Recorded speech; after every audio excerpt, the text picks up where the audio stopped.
Hyn rhaid bach yn byw yn y cwm, dillad carpiog a chlog rwm. Roedd ganddi lor enw Twm, un tyla iawn ers talwm.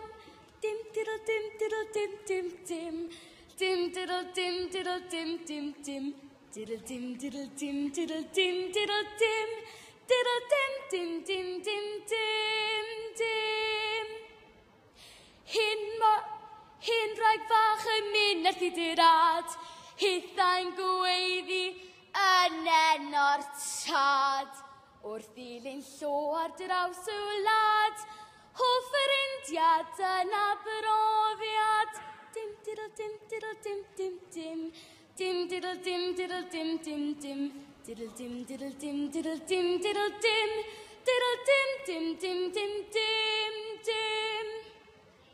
Hyn o bach yn mynd at I dirad, hithau'n gweiddi yn enor tad.